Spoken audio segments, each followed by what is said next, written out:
Rancher was still a virgin at 40 until lonely Amish girl begged to stay during the storm. The snow is falling hard across the Colorado highlands. A rancher who's never known love 40 winters alone hears desperate pounding on his cabin door. Standing in the blizzard is a young Amish girl, trembling, begging for shelter. He lets her in, but the storm outside is nothing compared to the storm about to strike his life. By firelight, hearts begin to stir, but in the morning, gossip rides fast through town. Neighbors whisper. Kin come from the east to drag her back. And a powerful cattle baron eyes the rancher's land, ready to crush him.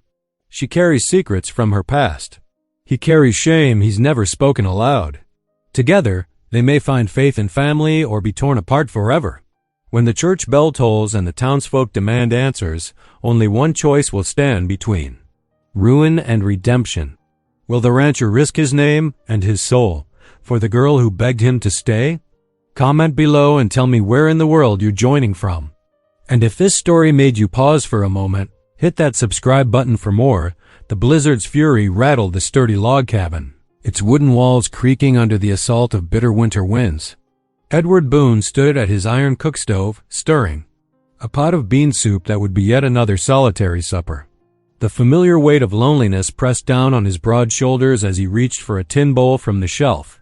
The kerosene lamp cast dancing shadows across the cabin's interior, its warm glow a stark contrast to the howling darkness outside. Edward's weathered hands moved with practiced efficiency, though his movements were slowed by the day's hard work of securing his livestock against the coming storm. The cattle were safely in the barn, the horses in the stalls, and now there was nothing left but to weather out another long winter night alone. Suddenly, desperate pounding at his door cut through the wind's wail. Edward froze, his soup spoon suspended in midair. The knocking came again, more frantic this time, accompanied by a muffled cry that might have been a woman's voice. His heart hammering, Edward crossed the plank floor in 3 long strides. He pulled the door open against the wind's resistance, and snow swirled into the cabin like white smoke. There, illuminated by the lamp's glow, stood a young woman, her black dress and cape dusted with snow, her face pale as milk beneath her plain bonnet. "Please," she gasped, her lips blue with cold. "I beg you." She stumbled forward, and Edward caught her before she could fall. Her slight frame trembled violently against him, and without thinking, he pulled her inside and kicked the door shut against the storm. "Lord have mercy," he muttered, helping her toward the fire. "Miss, you're half frozen." The woman's teeth chattered as Edward guided her to his rocking chair by the hearth. Her clothes marked her as Amish, and alarm bells rang in his mind about the impropriety of having an unmarried woman in his home. But one look at her desperate condition silenced those concerns. "I'll fetch you a blanket," he said, his voice gruff with worry. He retrieved his thickest wool blanket from the chest and draped it around her shoulders. "Can you hold a cup?" She nodded, and he quickly poured her a mug of coffee from the pot on the stove. Her fingers shook as she wrapped them around the warm tin, but she managed to take a small sip. "I'm Nora," she said finally, her voice barely above a whisper. "Nora Stoltzfus." Edward nodded, keeping a respectful distance as he pulled up his straight-backed chair. "Edward Boone. Miss Stoltzfus, if you don't mind my asking, what brings you out in weather like this?" Nora's eyes filled with tears, but she blinked them back. "I had to leave," she said. "After my parents died," she swallowed hard. "My uncle.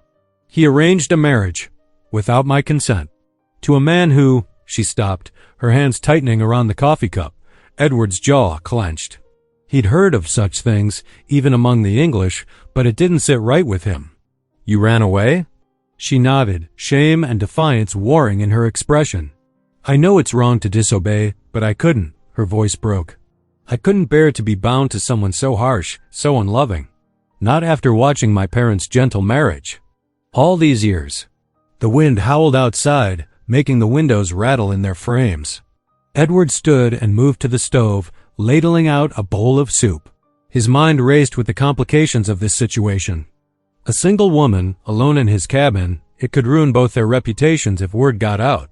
But he couldn't turn her away, not in this storm, not knowing what she was running from.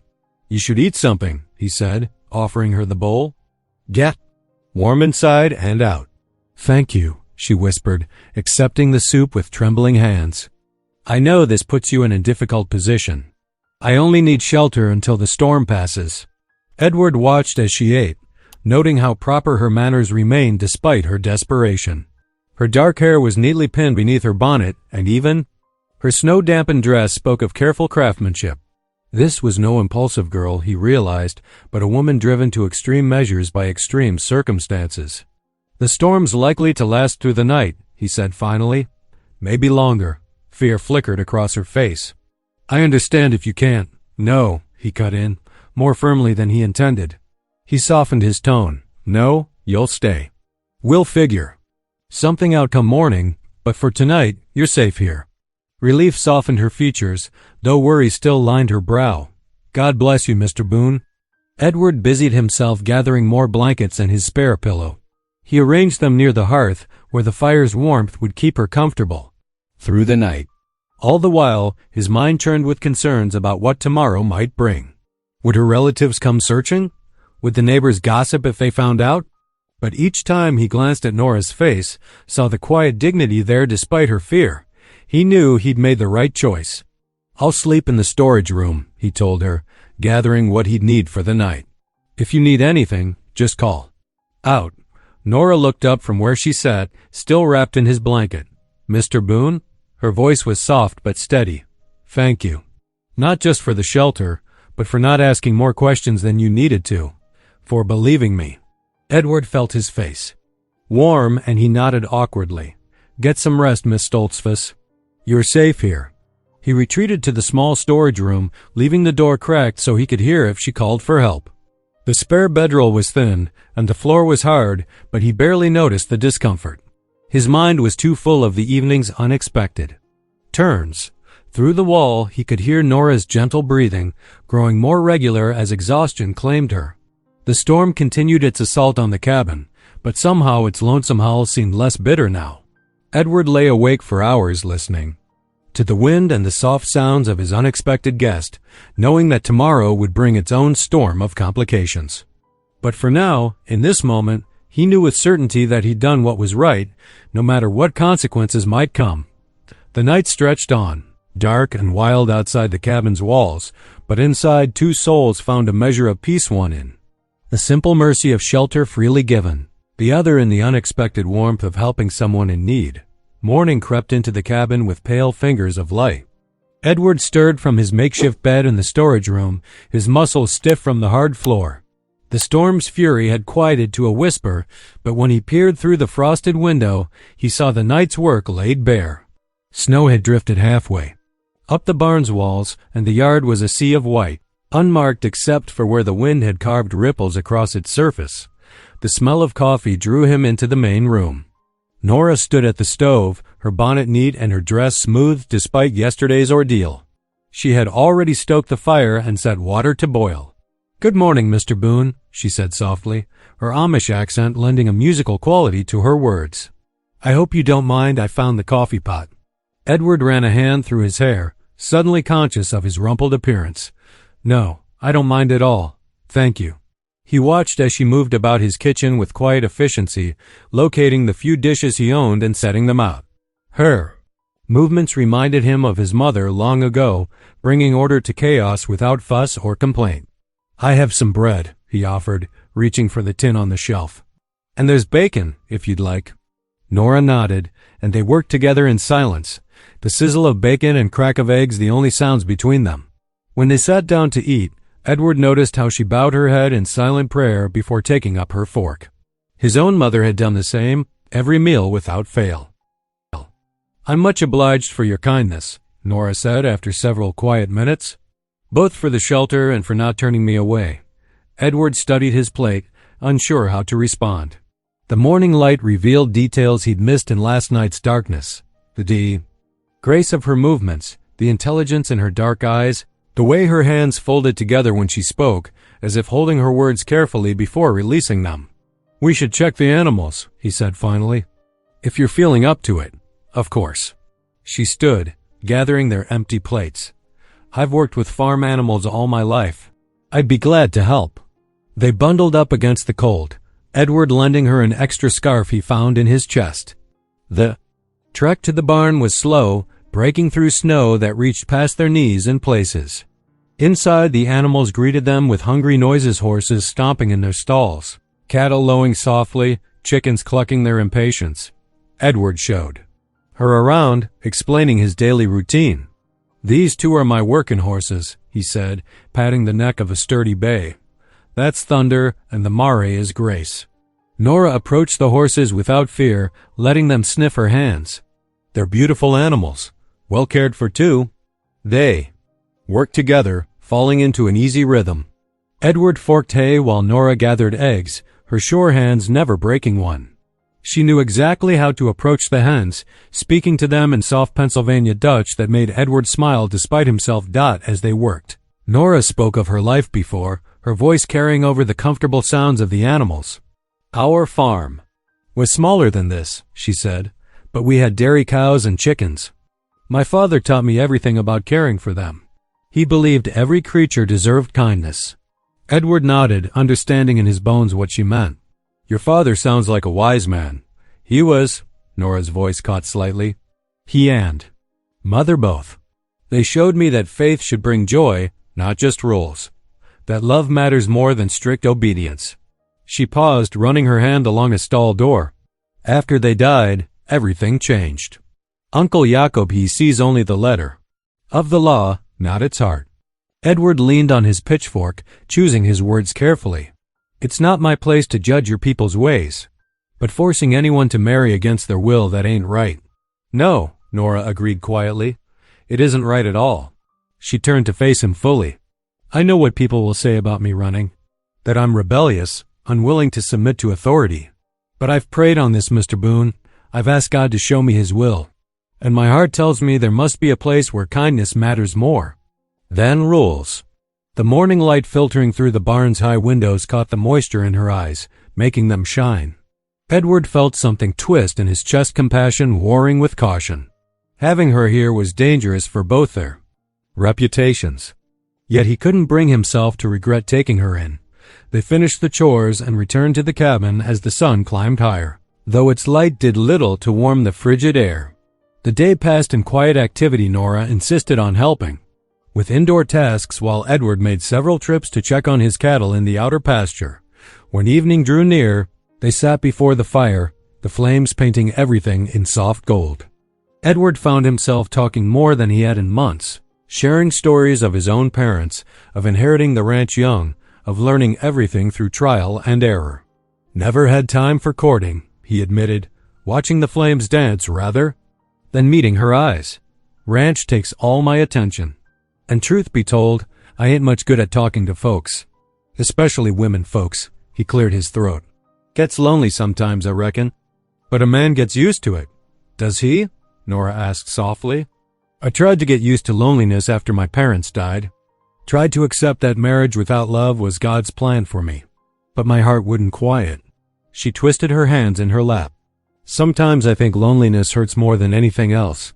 Edward found himself studying her face in the firelight, noting how it had softened with trust since the night before. Something stirred in his chest, an unfamiliar warmth he didn't quite know how to name. This quiet woman with her gentle strength had somehow slipped past his carefully built walls, touching something in him he'd thought long buried. The fire crackled between them, throwing sparks up the chimney. Edward added another log, watching the flames catch and grow. His orderly life had been disrupted by this unexpected guest, his careful solitude disturbed.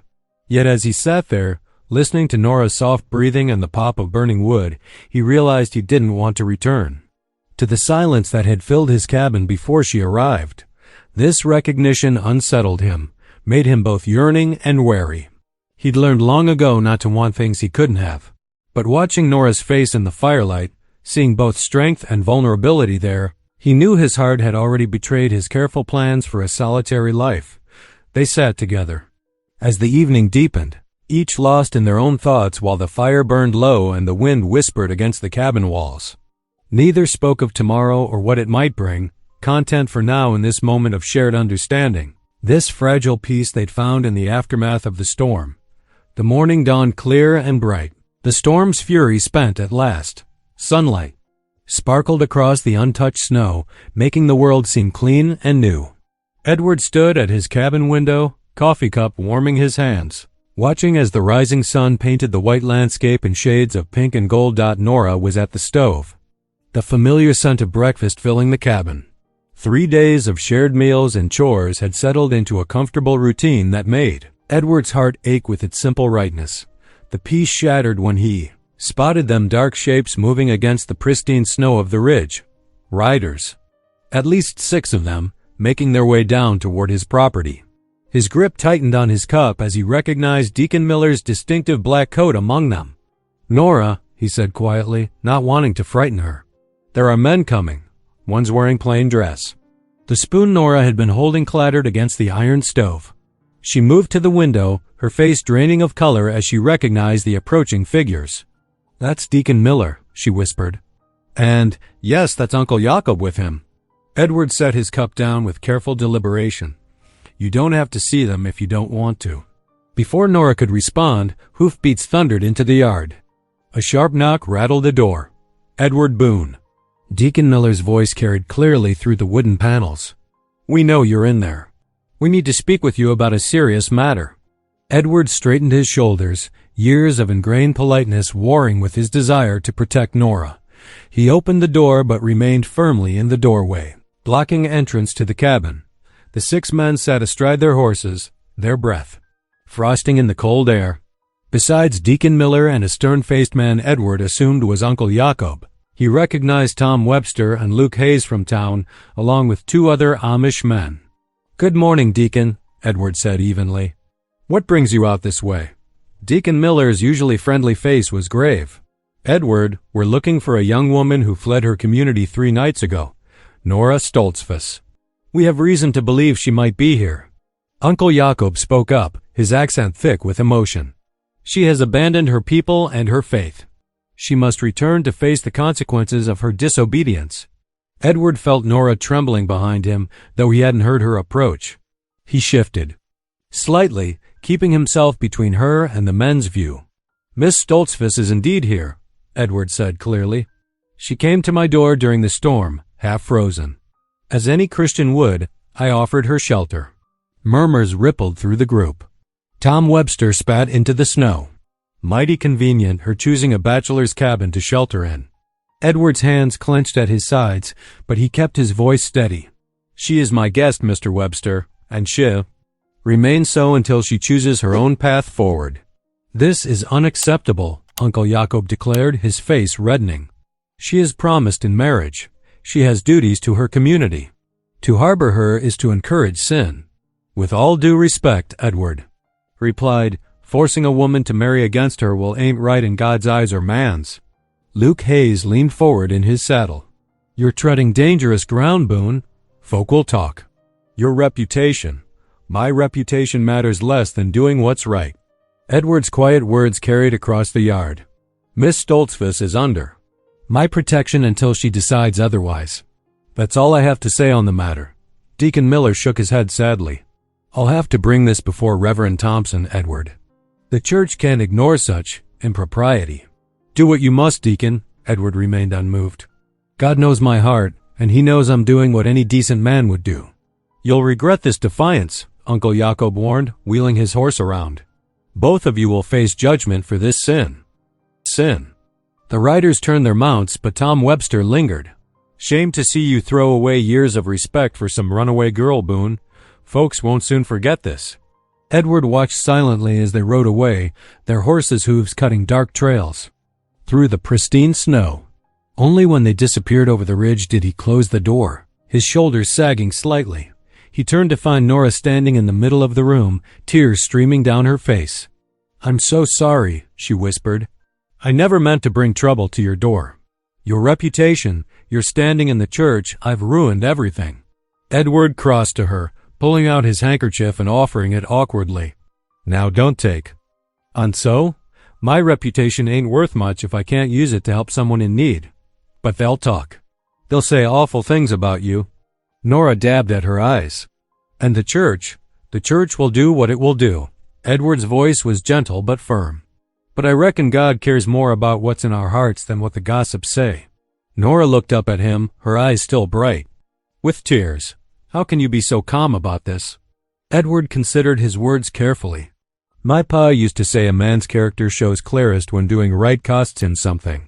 I can't say I'm happy about folks talking, but I'd be a lot unhappier if I turned you away to please them. Fresh tears spilled down Nora's cheeks, but these seemed different from her earlier ones. Thank you, she whispered, for standing up to them, for seeing me as a person, not just property to be promised away. Edward felt his ears grow warm, and he turned to stoke the fire, giving them both a moment to compose themselves. The breakfast Nora had been preparing sat forgotten on the stove, but neither of them moved to salvage it. As evening approached, Edward stood at his window again, studying the tracks left in the snow. 6 sets of hoof prints leading away from Hensa, his cabin, carrying word of his defiance to town and church alike. He knew there would be consequences, withdrawn greetings at the general store, whispered conversations that would stop when he approached. Perhaps even formal censure from the church. The tracks seemed to mock him, dark wounds in the perfect white of the snow. Yet when he thought of Nora's face, of the trust she'd placed in him, he couldn't regret his choice. Whatever trouble lay ahead, he would face it knowing he'd done right by his conscience and by the gentle woman who had sought his protection. Behind him, Nora moved quietly through the cabin, humming softly as she prepared their evening meal.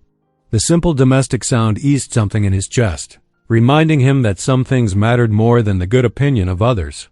He watched the sun setting behind the ridge where the riders had disappeared, painting the snow in shades of rose and purple, and silently prayed for strength for whatever lay ahead.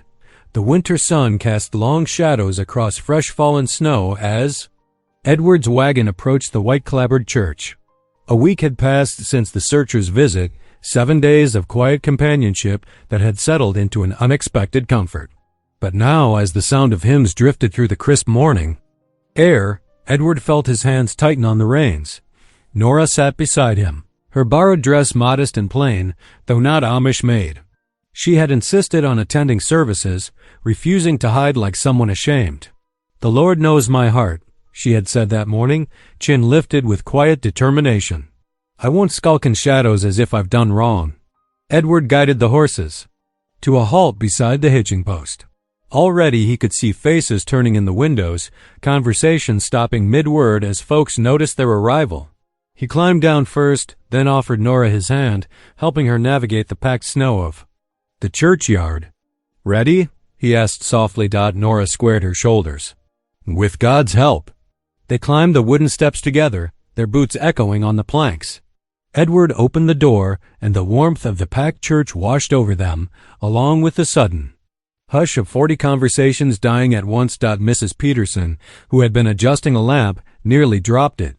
Young Thomas Baker stopped pumping the organ mid-verse, leaving Amazing Grace hanging unfinished in the air. In the front pew, Edward's nearest neighbor, William Hayes, turned to stare openly. Edward guided Nora to an empty pew near the back, painfully aware of the whispers that followed their progress. He caught fragments as they passed. "The nerve of them. That's the Amish girl. Right here in God's house." Reverend Samuel Atkins stood at the pulpit, his weathered face revealing nothing as he watched them take their seats. The circuit preacher had arrived just yesterday, making his monthly rounds despite the winter weather. Edward met his gaze steadily, refusing to show shame. The service began, but Edward could barely focus on the sermon. Every rustle of clothing, every pointed cough, seemed directed at them. Nora sat straight back beside him, her hands folded in her lap, but he could see the tension in her shoulders. After the final hymn, Reverend Atkins asked them to stay behind. The congregation filed out slowly, many lingering to cast backward glances. Edward and Nora made their way to the front where the preacher waited. "Miss Stoltzfus," Reverend Atkins said, his voice gentle but firm, "I've heard concerning reports about your situation. Your people are worried for your soul." Nora met his eyes. "I mean no disrespect to them or their ways, Reverend, but I cannot return to a life where my heart and mind count for nothing. You understand their concerns? A young woman alone staying with an unmarried man." The preacher let the words hang. "I understand how it looks," Nora replied steadily, "but sometimes the right path isn't the easy one. I seek honest work and a future of my own choosing." Edward cleared his throat. "Which is why I'm offering her proper employment at my ranch, Reverend. Room, board, and fair wages for honest work." He hadn't planned to speak up, but the words came naturally. She's already proven herself capable with the stock and kitchen both. Surprised murmurs came from the doorway where several church members still lingered, straining to hear. Reverend Atkins studied them both for a long moment. "You're aware this arrangement will cause talk, Edward?" "Yes, sir. But I reckon doing right matters more than avoiding gossip." The preacher nodded slowly. "And you, Miss Stoltzfus? You're certain this is God's will for your life?" "I pray daily for guidance," Nora answered. "All I know is that he led me to shelter that stormy night, and I trust he has purpose in it." Reverend Atkins sighed, but there was a hint of approval. In his eyes, "Very well. I cannot force you to return to your people. But I trust you both will conduct yourselves with propriety, giving no cause for scandal?" "Yes, Reverend," they answered together. Outside, the congregation had split into clusters, all pretending not to watch as Edward and Nora emerged. Some women turned their backs pointedly. Others, like Mrs. Hayes, glared openly.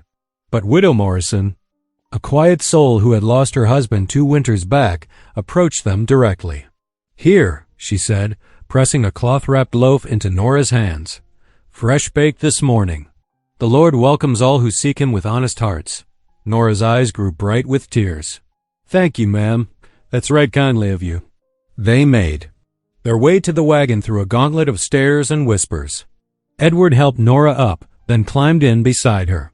As he took up the reins, he noticed her hands trembling slightly where they clutched the bread. The horses' hooves crunched through snow as they left the church behind. Neither spoke until the town disappeared around a bend in the road. Finally, Nora let out a long breath. "Thank you," she said softly, "for standing beside me in there, for claiming me openly before them all." Edward felt his ears grow warm. "Wasn't nothing but the truth. You've more than earned your keep this past week. Still." She smoothed the cloth covering the bread. "It means something, having someone believe in you." The rest of the ride passed in comfortable silence. The winter sun hung low by the time they reached the ranch, painting the snow-covered peaks in shades of gold and rose. Smoke curled from the cabin's chimney. They'd banked the fire before leaving. Inside, Edward built the fire back up while Nora moved about the kitchen with familiar ease, preparing their evening meal. The simple domestic sounds, the clatter of pots, the chopping of vegetables, filled the cabin with warmth that had nothing to do with the flames. Soon they sat down to bowls of rich beef stew, the widow's bread warm from being placed near the hearth. Steam rose between them as they bowed their heads for grace. "Lord," Edward prayed quietly, "thank you for bringing us safe through this day. Thank you for those who showed kindness, and help us forgive those who didn't. And thank you for new beginnings." "Amen," Nora whispered. They ate in companionable silence, but something had shifted between them. The church service had changed things, made this arrangement real, official in a way it hadn't been before. Edward watched Nora break off a piece of bread and realized with sudden clarity that his lonely cabin had begun to feel like a home again. Home again. The evening deepened around them, snow beginning to fall once more outside the windows. But inside, sharing warmth and bread and belonging, neither felt the winter's chill. The January days stretched long and cold across the Colorado highlands. But inside Edward's cabin, warmth bloomed like early spring. Each morning brought its own quiet dance as Edward and Nora found their way around each other in the kitchen, sharing coffee and fresh biscuits before heading out to face the winter chores.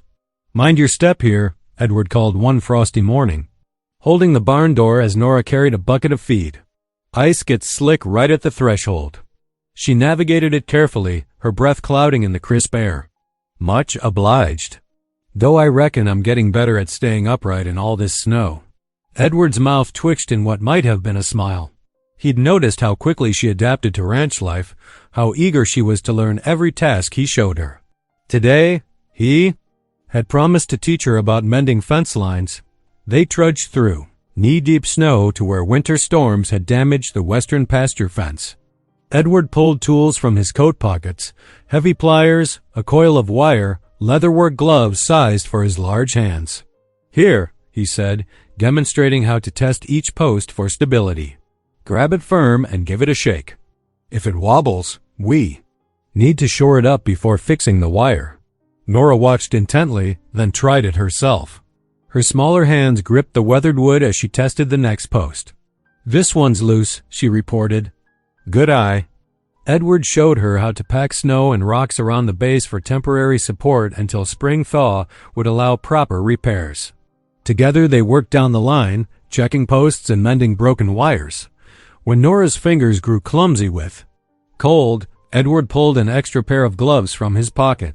"Here, won't fit proper, but better than bare hands." She slipped them on, touched by his thoughtfulness. "Thank you. You think of everything." "Just experience," he mumbled, ears reddening. In a way that had nothing to do with the cold dot by midday, dark clouds threatened more snow. Edward led them to check on the cattle, teaching Nora the signs that told when the herd needed moving to sheltered ground. "See how they're bunching up, facing away from the wind?" He pointed to where the small herd huddled. "Time to get them into the lee of that ridge." Nora proved a quick study at driving cattle. Her quiet patience suited the work well, and soon they had the animals settled in a more protected spot. Edward found himself watching her more than the herd. Impressed by her sure movements and calm determination back at the cabin, they worked together stacking firewood near the door. Edward showed her how to arrange the logs so they wouldn't tumble, creating a stable wall that would keep the wood dry and accessible. "My father always said a full woodpile is better than money in the bank come winter," Nora said, carefully placing another log. "Wise man," Edward replied. He hesitated, then added, "You must miss him something fierce." Nora's hand stilled on the rough bark. "I do. Every day. But," she looked around at the snow-covered ranch, the smoke curling from the chimney, the peaceful, setting sun. "I think he'd be glad to know I found a place where I can work honest and live true." Inside, as evening drew near, Edward noticed Nora had taken up mending his old shirts. She sat in the chair by the fire, needle flashing in the lamplight as she worked. Without seeming to think about it, she began reciting scripture in her gentle voice. "The Lord is my shepherd, I shall not want. He maketh me to lie down in green pastures. He leadeth me beside the still waters." Edward paused in his own task of cleaning harness leather, caught by the beauty of the familiar words in her voice.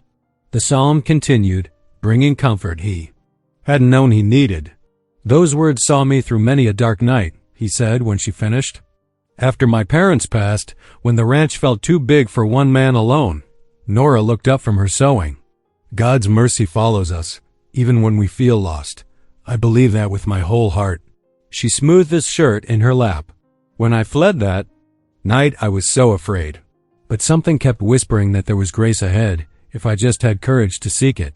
Takes real bravery, starting fresh in strange country." Edward's voice was gruff with admiration. "Sometimes the hardest part is letting go of shame," Nora said softly. "Accepting that God's mercy is bigger than our mistakes or other folks' judgment." Edward nodded, understanding in his bones what she meant. They worked in companionable silence as darkness gathered outside. The lamp cast warm shadows on the walls, and the fire crackled peacefully in the hearth after their simple supper of beans and cornbread. Nora cleared her throat shyly. Would it be all right if I sang a hymn? We always used to sing in the evenings at home, and I miss it something powerful." Edward looked up in surprise, then nodded. "I'd like that fine." Nora's hands twisted in her apron for a moment, then stilled. When she began to sing Amazing Grace, her voice was soft but clear, filling the kitchen with a beauty Edward had never known his cabin could hold.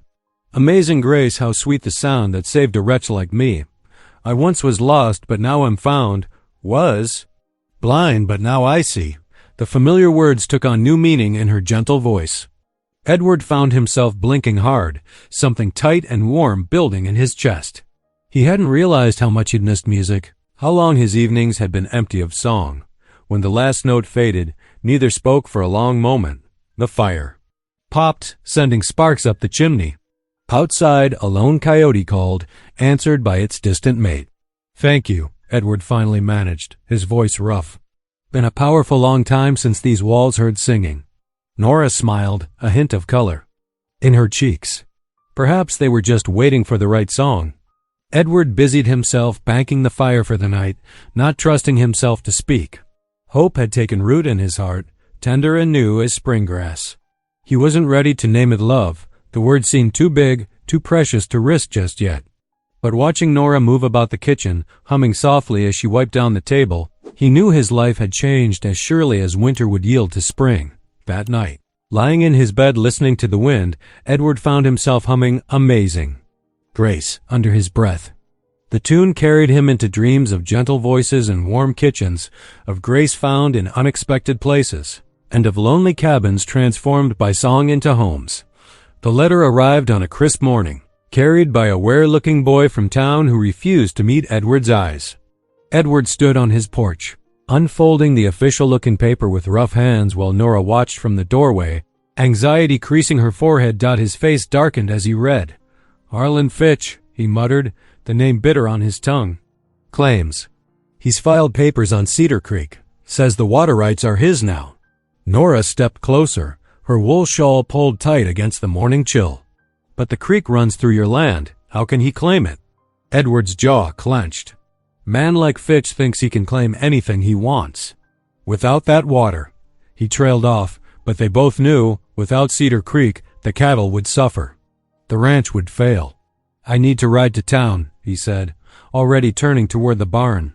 "See the county clerk, find out what's true of this." Nora nodded, understanding in her eyes. "I'll keep things here. Don't worry about the evening chores." Edward paused, looking back at her. The sight of her there, steady and capable in the doorway of his cabin, gave him strength. "Much obliged," he said softly. The ride to town took most of the morning. Edward's horse picked its way carefully along the muddy track, hooves sucking at the spring thaw. His mind churned with worry. He'd heard tales of Fitch's methods, how the cattle baron used his wealth and influence to squeeze out smaller ranchers, claiming water rights and grazing land through legal trickery. The county clerk's office was a cramped room that smelled of dust and old paper. Edward had to duck his head to enter. Inside, Mr. Peters, the clerk, was already speaking with two of Fitch's men. They smirked as Edward approached the desk. "Ah, Mr. Boone," Peters said, adjusting his spectacles nervously. "I expect you're here about the water claim?" "That's right." Edward kept his voice level, though his hands wanted to curl into fists. "Cedar Creek's been part of my ranch since my father's time. Got the papers to prove it." Peters shuffled through some documents, not quite meeting Edward's eyes. "Yes, well, Mr. Fitch has filed a prior claim. Says the water rights were established before your father's purchase. He's got witnesses." The discussion stretched through the afternoon, growing more heated. Edward presented his deed, but Peters hemmed and hawed, clearly intimidated by Fitch's influence. By the time Edward rode home, darkness was falling and defeat sat heavy in his chest. He found Nora waiting with hot coffee and stew, the cabin warm and welcoming against the evening chill. She listened quietly as he explained what he'd learned, her eyes thoughtful in the lamplight. "Without that water," Edward concluded, "the ranch can't survive. Fitch knows it. He's trying to force me to sell." "May I see the papers?" Nora asked suddenly. "My father, he taught me about accounts and records. Made me help with all the ledgers back home." Edward blinked in surprise but pulled out the warm documents he'd brought from town. Nora spread them carefully on the table, protecting them from stew splashes with careful hands. "We'll look at everything in the morning," she said firmly. "Fresh eyes might see what tired ones miss." Dawn found them at the kitchen table, papers spread out like a patchwork quilt. Nora had been up early, reading through years of records by lamplight. Her finger traced down columns of dates and notes, her lips moving silently as she compared. "Documents. Here," she said suddenly, tapping a yellowed page. "Look at these dates. The claim Fitch filed, it mentions water rights from 1863. But your father's original deed is from 1861. And here," she pulled another document forward. "The survey marks show Cedar Creek was already part of this property when it was first recorded." Edward leaned closer, hope stirring in his chest. "You're certain?" "The numbers don't lie," Nora said, her voice firm with conviction. "Fitch's claim is false. These records prove it." They rode to town together, Nora's carefully organized notes tucked safely in Edward's saddlebag. The clerk's office was crowded. Fitch himself was there, his bulk filling the small space as he leaned over Peter's desk. The cattle baron turned as they entered, his face darkening at the sight of Edward. "Come to accept reality, Boone?" "Come to show the truth," Edward replied steadily. He nodded to Nora, who stepped forward with their evidence. For the next hour, Nora laid out their case, her voice clear and confident as she pointed out the dates, the surveys, the original water rights tied to Edward's land. Peters examined each document carefully, his eyebrows rising higher as the proof mounted. "She's right," he said finally, looking up at Fitch. "The original claim stands. Cedar Creek belongs to the Boone Ranch." Fitch's face turned purple with rage. "This is impossible. You can't let some woman's arithmetic. The numbers don't lie." "Mr. Fitch," Nora interrupted, her voice quiet but firm, "and neither do the official records." The cattle baron stormed out, but not before fixing Edward with a murderous glare. "This isn't over, Boone," he growled. "Nobody crosses me and prospers long." Edward stood straight, one hand resting protectively near Nora's elbow. "The law's the law, Fitch, even for you." Outside, spring sunshine warmed the muddy street.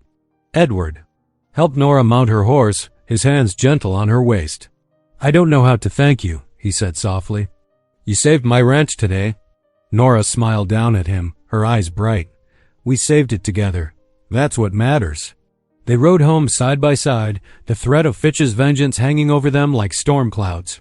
But for now, Cedar Creek still flowed through Edward's land, its water rights secure thanks to careful records and a quick mind. The ranch would survive another season. The Sunday morning dawned clear and bright, the late spring sunshine warming the earth after weeks of lingering cold. Edward adjusted his freshly pressed shirt collar, watching as Nora carefully pinned her neat white cap in place. Her simple dress was spotless, her face serene despite the challenge ahead of them. "Ready?" he asked softly, holding the cabin door. For her, Nora nodded, a small smile touching her lips. "With the Lord's help, always." Edward had hitched the wagon earlier, the horses stamping impatiently in the cool morning air. He helped Nora up onto the wooden seat, careful of her skirts, then climbed up beside her. The familiar creek crossing and winding dirt road to town gave him time to settle his thoughts, though he found his attention drawn again and again to the quiet woman at his side. The little clapboard church stood bright white against the blue sky, its steeple reaching heavenward like a finger pointing to grace. Other wagons and riders were already gathering, townspeople in their Sunday best nodding cautiously as Edward helped Nora down. Inside, the wooden pews gleamed with years of polish, sunlight streaming through plain glass windows to pattern the floor. Edward guided Nora to a seat near the middle, aware of the whispers and glances that followed them. But something had shifted since their victory over Fitch. The hostility felt muted, replaced by curiosity. Reverend Atkins took his place at the simple pulpit, his kind eyes sweeping over the congregation. His sermon spoke of mercy and justice, of God's law being higher than man's. Edward felt the words settle into his heart, glancing sideways to see Nora's rapt attention. Her hands folded neatly in her lap. As the sermon drew to a close, the Reverend invited them all to join in song. It was their custom to linger after service, lifting their voices together in praise. The first hymn was Amazing Grace, its familiar notes filling the small church. Then came a moment of quiet. Into that silence, Nora's voice rose clear and pure, beginning the opening lines of Be Thou My Vision. Edward knew it well. His mother had sung it often when he was small. Without thinking, he added his deeper voice to Nora's melody. There. Voices twined together, his rougher tones supporting her sweet soprano. Edward saw several heads turn in surprise, but he kept his eyes forward, letting the ancient words carry his heart upward. Be Thou my vision, O Lord of my heart, not be all else to me. Save that Thou art Thou my best thought, by day or by night waking, or sleeping, Thy presence my light. Mrs. Thompson, the baker's wife, joined in next, her alto harmonizing naturally. Then old Mr. Jenkins added his wavering tenor, and young Sarah Miller's clear voice soared above them all. One by one, the congregation added their voices until the small church rang with harmony. Edward felt something powerful move through the room, not just music, but understanding. He saw heads nodding, saw smiles breaking out as the truth became clear. Here were two people who loved God deeply, who sought to live rightly despite difficulties. The last verse swelled with dozens of voices united. High King of Heaven, my victory won. May I reach heaven's joys, O bright heaven's sun. Heart of my own heart, whatever befall, still be my vision, O ruler of all. As the final notes faded, Edward heard sniffles and saw handkerchiefs dabbing at eyes. Reverend Atkins' face shone with approval as he raised his hands for the benediction. Afterward, instead of hurrying away as they had before, people lingered. Mrs. Thompson approached first. Her usual stern expression softened. "That was beautiful, Miss Stoltzfus," she said warmly. "We would love to have your voice in our choir." Nora blushed prettily. "Thank you, ma'am. I learned these hymns at my mother's knee." Others came forward, too. Mr. Jenkins shook Edward's hand firmly. "Good to see you standing strong against Fitch, boy. Your father would be proud." The miller's wife pressed a paper-wrapped loaf into Nora's hands. "Fresh this morning. You've brought light to that lonely ranch, child." Even the deacon, who had been most suspicious weeks ago, nodded respectfully as they passed. "The Lord works in mysterious ways," he said quietly. "Perhaps he had a purpose in bringing you here." Edward helped Nora into the wagon, aware of the warmth in his chest that had nothing to do with the spring sunshine. As they drove home, he found himself stealing glances at her profile, at the way the light caught her hair beneath her cap. She caught him looking once and smiled. "They're good people," she said softly.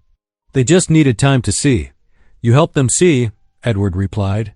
"Your voice, I never knew you could sing like that. We sang often in my community. Music brings hearts together when words fail." She paused, then added quietly, "Thank you for joining with me." The rest of the drive passed in comfortable silence.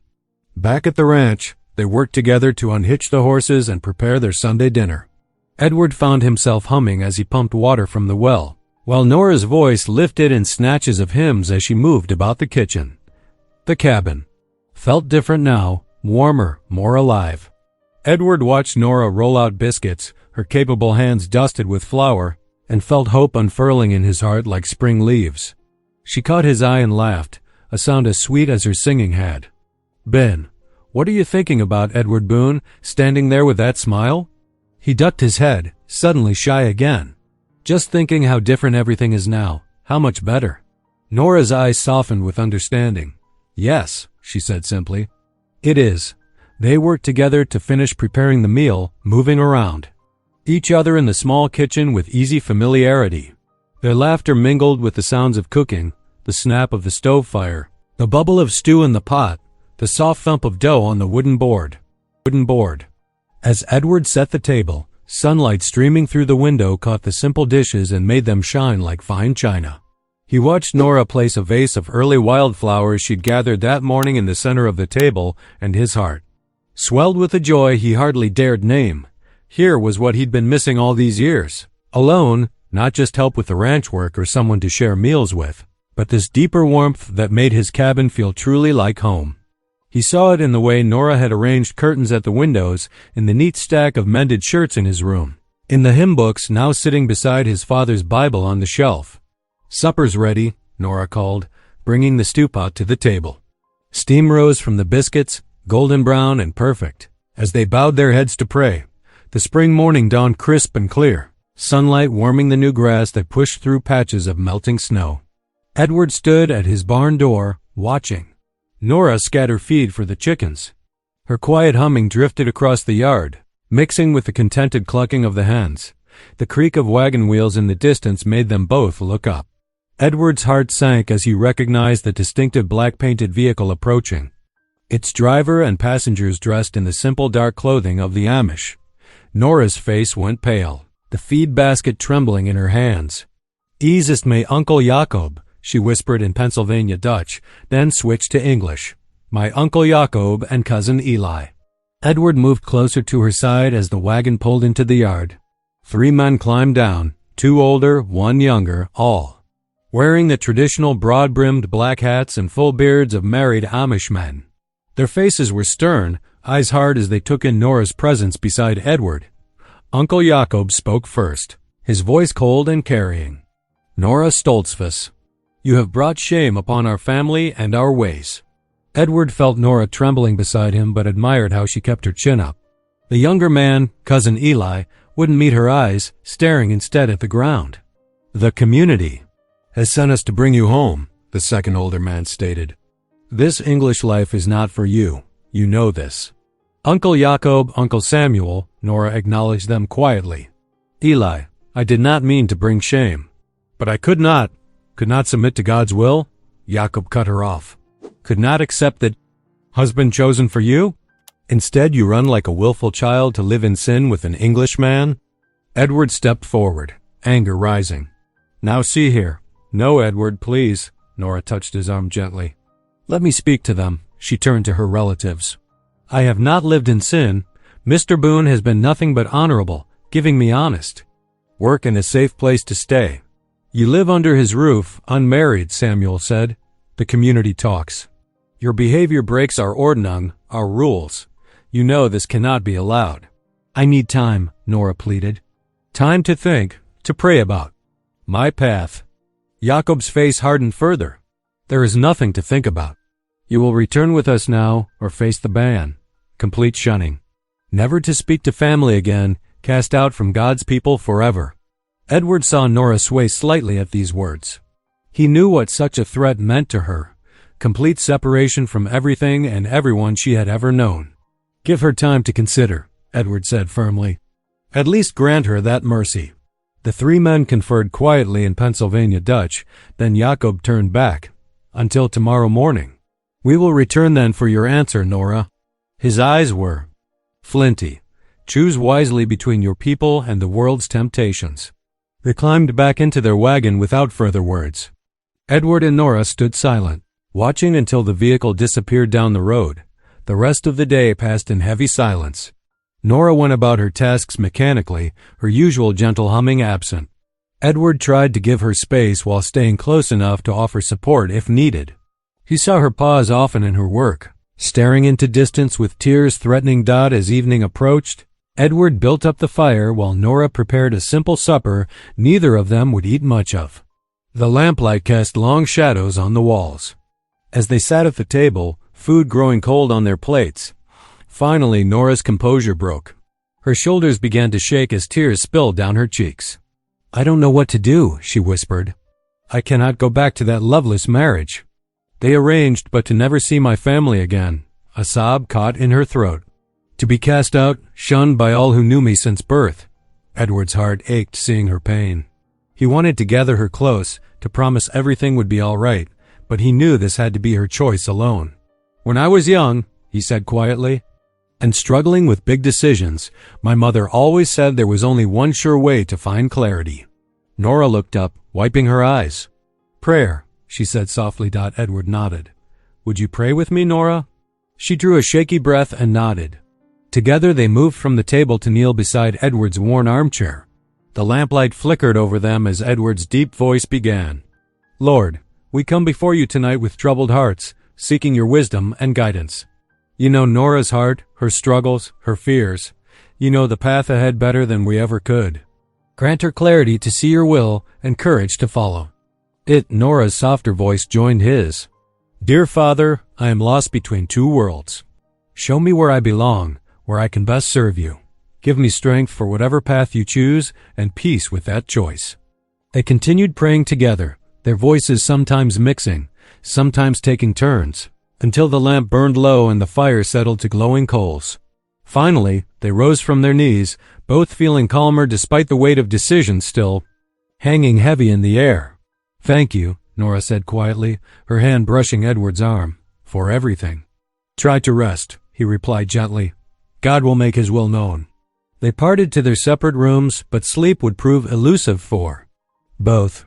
The night settled deep around the house, still and heavy with the burden of choice. Through his open door, Edward heard Nora's soft footsteps as she paced, and her quiet prayers continuing long into the darkness. He lay awake in his own bed, sending up prayers of his own, not for any particular outcome, but for peace and clarity. For this gentle soul who had brought such unexpected light to his lonely home. Whatever she decided tomorrow, he wanted her to be sure in her heart that it was right. The house creaked and settled around them as the hours crept past midnight, each lost in their own thoughts and prayers, while outside the stars wheeled slowly. Overhead, and tomorrow's decision drew ever nearer. The morning sun cast long shadows across Edward's yard as he hitched the horses to his wagon.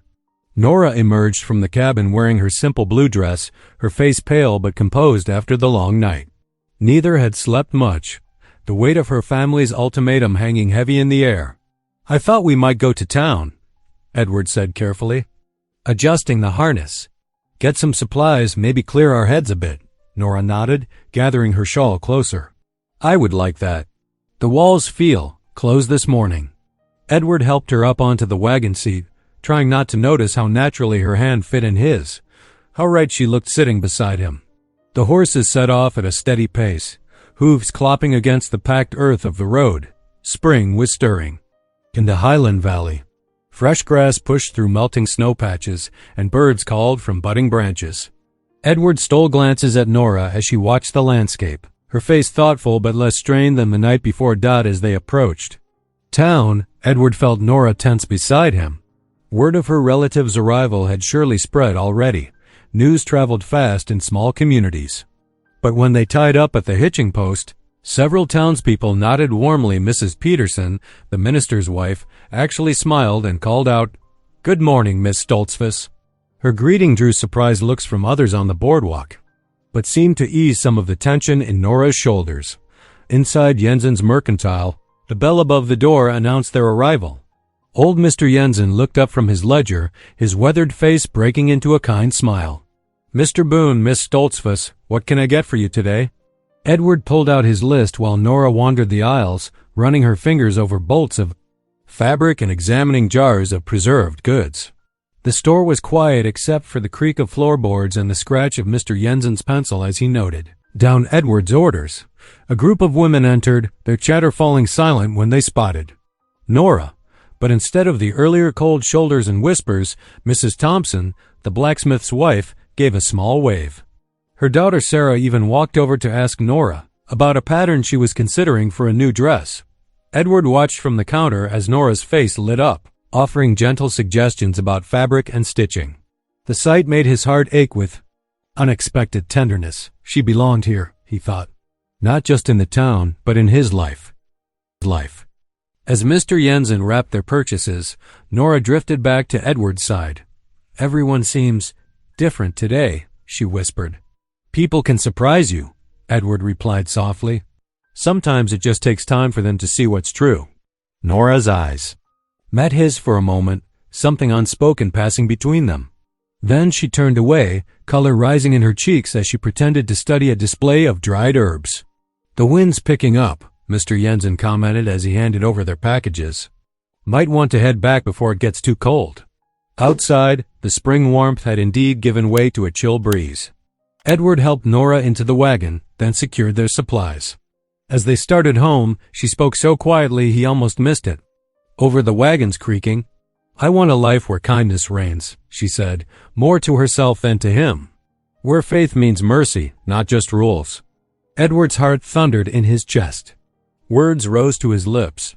Words about how she had brought kindness into his lonely life, how her gentle spirit had awakened something he thought long dormant. But he swallowed them back. She had enough pressure on her today without him adding his hopes to the burden. The rest of the ride passed in comfortable silence. Back at the ranch, they worked together to unload supplies and prepare the evening meal. Nora's beef stew filled the cabin with savory aromas as darkness gathered outside. Sat down to eat, lamplight casting warm shadows across the table. Edward watched Nora break a piece of fresh bread, remembering all the solitary meals before she arrived. The words slipped out before he could stop them. "I've dreamed of marriage," he admitted softly, staring into his bowl. "All these years alone. I thought about having a wife, sharing meals like this. But I never courted anyone, never knew how to begin." He risked a glance up. Nora's cheeks had flushed pink, but she didn't speak. Her spoon stirred the stew slowly, methodically, as if the motion could order her thoughts. The silence stretched between them, full of unspoken possibilities. Edward wanted to say more, how her presence had changed everything, how the thought of returning to his solitary life made his chest tight with dread. But he held his tongue. Whatever choice she made tomorrow had to be her own, not influenced by his feelings. Eventually they cleared the table and washed the dishes together, their usual evening routine now colored by awareness of what tomorrow might bring.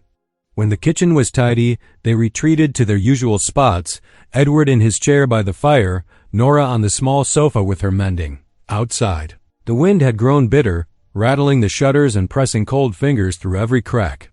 But inside, the cabin glowed with warmth and firelight. Edward pretended to read his Bible while watching Nora's needle flash in and out of the shirt she was mending. Her head was bent, face partially hidden by her cap, but he could see she was worrying her lower lip, a sure sign she was deep in thought. The mantel clock ticked steadily onward, marking time until morning would bring her relatives and their demand for an answer. Yet somehow, in this moment, with the fire crackling and Nora's quiet presence beside him, Edward felt a trembling hope he hardly dared name. Whatever tomorrow might bring, tonight they had this peaceful moment. This shared warmth, this unspoken understanding that had grown between them like a delicate spring flower pushing through winter's last snow. Edward bent his head over his Bible, offering up a silent prayer of gratitude for this evening, even as his heart ached with all the words he couldn't say. The morning sun had barely crested the eastern ridge when Edward spotted the broken fence line. Jagged posts stuck up like broken teeth, wire coiled in angry heaps across the grass. His heart sank as he scanned the pasture. Half his cattle were already scattered, dark dots against the spring landscape. "Fitch," he muttered, his hands tightening on the reins. He'd been expecting retaliation after their victory at the county clerk's office, but the reality still hit him like a physical blow. Nora sat beside him on her borrowed mare, her face grave. As she surveyed the damage, "We should start at the north corner," she said practically. "Work our way down systematic-like." Edward nodded, grateful for her steady presence. They rode first to the barn for tools, loading wire, hammers, and fresh posts into the wagon. As they worked, Edward kept glancing at Nora, worried the heavy labor might be too much. But she matched him post for post, her movements efficient despite her plain dress and bonnet. The spring sun climbed higher, beating down on their backs as they dug new post holes and stretched wire. Edward's hands grew raw from the rough wood and metal, but Nora never complained about her own blistered palms. They worked in companionable silence, broken only by occasional requests for tools or warnings about loose wire. Around midday, they paused to eat the bread and cheese they'd packed. Sitting in the shade of a lone cottonwood, Edward watched Nora brush dust from her skirts. "You don't have to do this," he said softly. "This fight with Fitch, it ain't your burden." Nora looked up at him, her eyes clear and direct. "We're in this together now," she said simply. "The Lord puts us where we're needed." The words warmed something deep in Edward's chest. They returned to work with renewed energy, though the afternoon sun was merciless. By the time dusk began painting the sky in purple and gold, they'd repaired most of the fence line. Their clothes were filthy, their hands raw and bleeding in places, but satisfaction glowed between them at a job well done. "We should head back," Edward said, noting how the shadows were lengthening. "Still need to round up those scattered cattle tomorrow." They loaded the remaining tools into the wagon and started the weary ride home. The horses seemed to sense their exhaustion, picking their way carefully along the rutted trail. As they crested the final rise before the ranch house, Edward saw Nora stiffen. "Edward," she whispered, pointing toward the barn. Even in the failing light, the crude words stood out starkly against the weathered wood. Black paint dripped down the barn side, spelling out hateful accusations. "Heathen woman and godless sinner." Edward's vision went red around the edges as rage boiled up in his chest. He leaped down from the wagon before it fully stopped, stalking toward the barn, with fists clenched. "Cowards!" he shouted into the gathering darkness. "Show yourselves if you've got the spine, Edward." Nora's voice cut through his anger. She had climbed down more slowly and now stood beside him, her face pale but composed in the twilight. "Rage won't help us now." "They've got no right," he growled, gesturing at the ugly words. "Coming onto my land, destroying property, insulting a good woman. They're just words," Nora said quietly.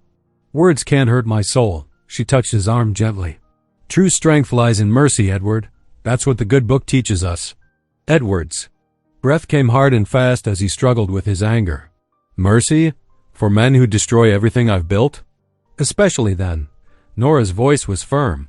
"That's when mercy matters most." She looked up at the barn, then back at him. "Will you pray with me?" The request startled him out of his rage. "Here? Now?" "We're better." She moved toward the barn's open doors. In God's sight under his stars. Edward followed her into the barn, their boots echoing on the wooden floor. The familiar smells of hay and leather surrounded them as Nora knelt in the center of the open space.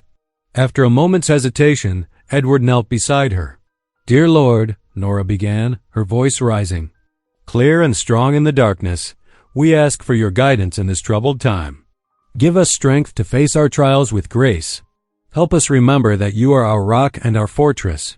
Edward bowed his head, letting her words wash over him. The knot of fury in his chest began to loosen as she continued to pray, her voice echoing against the rafters. When she fell silent, he found himself speaking. "Lord," he said roughly, "help me be worthy of the strength you've sent me. Help me choose right over anger, mercy over vengeance." He swallowed hard. "And thank you for sending someone to show me the way." Their Amen mingled in the darkness. As they rose, Edward felt steadier, the rage replaced by something calmer and more resolute. They walked together to light the lamps in the house, neither speaking until the familiar warm glow filled the kitchen. "Thank you," Edward said finally, watching Nora pump water to wash their dirty hands, "for steadying me out there. I reckon I would have done something foolish if you hadn't been here." Nora dried her hands on her apron, then passed him the towel. "The Lord gives us what we need," she said softly. "Sometimes it's strength to stand alone. Sometimes it's someone to stand beside us." Edward looked down at her, really looked at this remarkable woman who had stumbled into his life during a blizzard. Her face was smudged with dirt, her dress stained from the day's work, but her eyes were clear and peaceful. In that moment, he realized she had become his strength, not just today, but every day since she arrived. "We should try to clean that barn wall tomorrow," he said, not trusting himself to speak what was really in his heart. Nora nodded.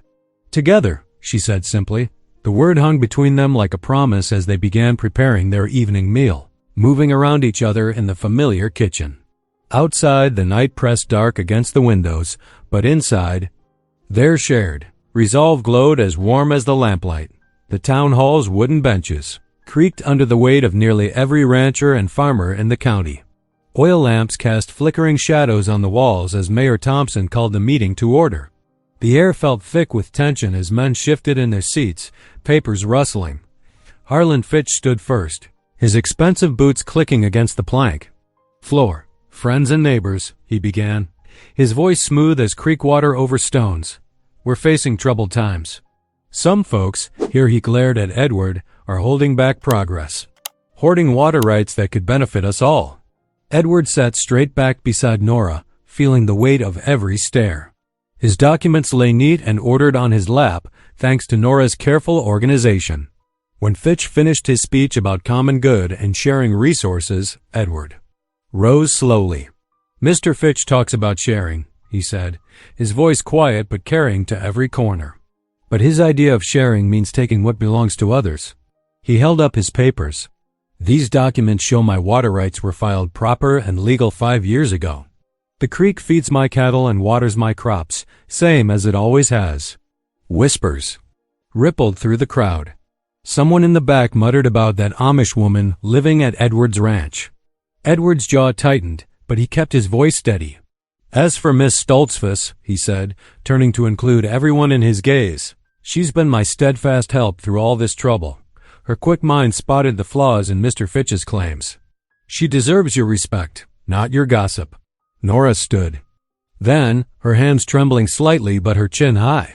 "I know some of you question my choices," she said, her voice soft but clear, "but the Lord guides each heart differently. I chose to leave my people, to seek a life where kindness rules above strict law. I have found that here among you." The room fell silent. Mrs. Peterson, the baker's wife, nodded slowly. Then old Tom Webster, who'd fought Indians in his youth, spoke up. "Girl's got grit," he said gruffly. "And Boone's always been straight with us. If he says his claim's good, I believe him." More nods followed. Even the mayor seemed swayed, studying the documents Edward had presented. Fitch's face darkened like a thundercloud. "You'll regret this," he snarled, shoving his way toward the door. "All of you." The slam echoed through the hall.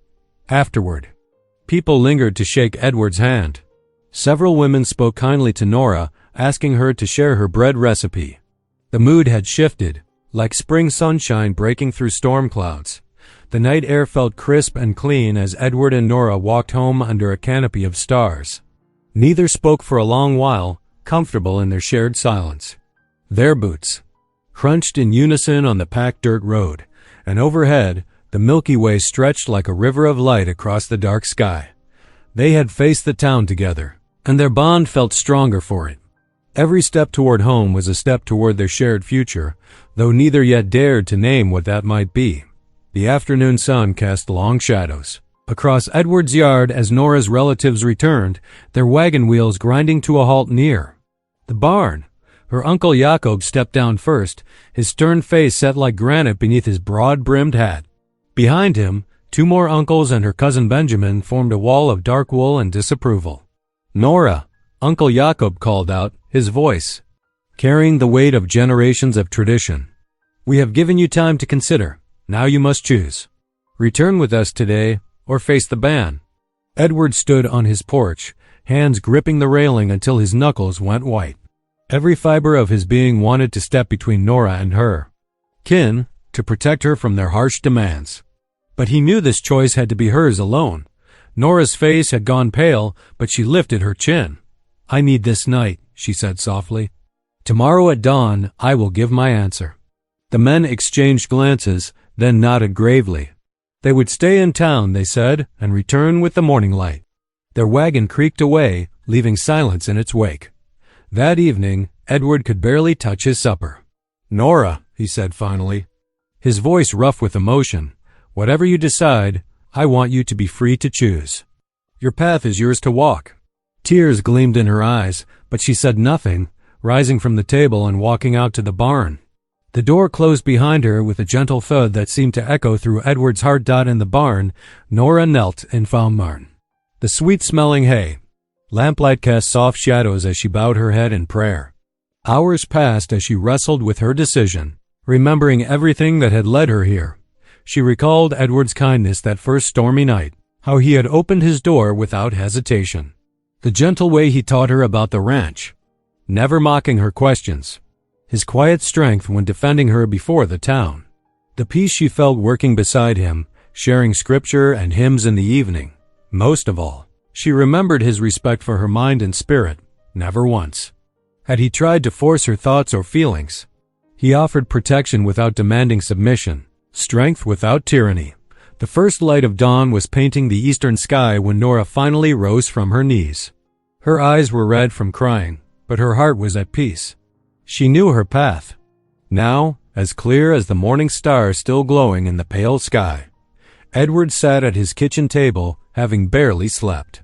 He looked up as Nora entered, his face tight with worry and resignation. He had already steeled himself to watch her go. "Edward," she said, her voice trembling but sure. Tears spilled down her cheeks as she continued, "I will not return to chains. I choose to stay with you." For a moment, he could only stare, hardly daring to believe. Then he stood, crossing the room in 3 long strides. Their arms went around each other for the first time, holding tight as the morning light streamed through the windows. In that embrace, all their unspoken feelings finally found voice. Their hearts, so long cautious and apart, beat as one at last. The following Sunday dawned bright and clear. Edward adjusted his best coat with trembling fingers as he helped Nora into the wagon. His heart thundered in his chest, knowing what he planned to do. The little clapboard church was full when they arrived. Sunlight streamed through the windows, casting golden rays across the wooden pews where they sat. Reverend Atkins delivered a moving sermon about faith and new beginnings. As the last words of his message faded, Edward rose slowly to his feet. "Begging your pardon, Reverend," he said, his voice carrying clear despite its softness. "Might I speak?" The congregation turned, curious. Edward's weathered face was flushed, but his eyes held steady as he looked down at Nora beside him. "Miss Stoltzfus," he began, then cleared his throat. "Nora, the Lord brought you to my door that winter night, and since then you have filled my home with light and song. Would you do me the great honor of becoming my wife?" Gasps rippled through the church like wind through wheat. Several women pressed handkerchiefs to their mouths.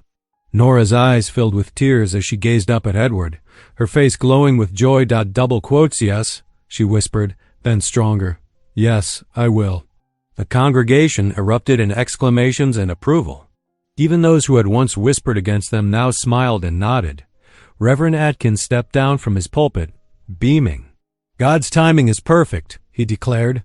I would be honored to join you both in marriage this very week. Edward helped Nora to her feet, and their hands clasped together. They walked out of the church into the bright morning, joy radiating from their faces. That evening, they shared a quiet supper by lamplight in Edward's soon-to-be-their kitchen, marveling at the blessed new life stretching before them. The small church glowed with warmth on the wedding day, dozens of oil lamps casting soft light across the simple pine pews. Through the windows, the late afternoon sun painted golden stripes on the wooden floor. Townsfolk filed in, filling every seat, including Martha Wilson, the widow who'd first offered Nora bread, and Jim Taylor, the one-armed veteran Nora had helped with his accounts. Edward stood at the front, his best black coat brushed free of dust, his boots polished to a shine. His hands trembled slightly as he watched Nora walk down the aisle. She wore a white dress she'd sewn herself, simple but beautiful, with tiny stitches speaking of careful love in every seam. Her face shone with quiet joy beneath a modest cap. Reverend Atkins smiled broadly as he joined their hands together. These two souls, he proclaimed, have shown us all what faith and courage can build. His words rang through the hushed church as he blessed their union, pronouncing them husband and wife. Afterward, the celebration moved to the Boone Ranch. Neighbors brought dishes of every kind, fresh-baked bread, roasted chicken, berry pies. Laughter and song filled a cabin that had known such loneliness. Someone brought out a fiddle, and voices joined in hymns that soared to the rafters. As evening deepened, guests departed with warm wishes. Snow began falling softly outside, laying a fresh blanket across the land. Edward and Nora sat together by the hearth, their fingers intertwined, watching the flames dance. They needed no words in that moment. The solitary rancher and the brave young woman who'd fled her past had found their way home together, bound by faith, love, and the promise of tomorrow. If something in this story whispered to your spirit, stay a while, subscribe, and come back tomorrow. The next story may be the one you didn't know you needed.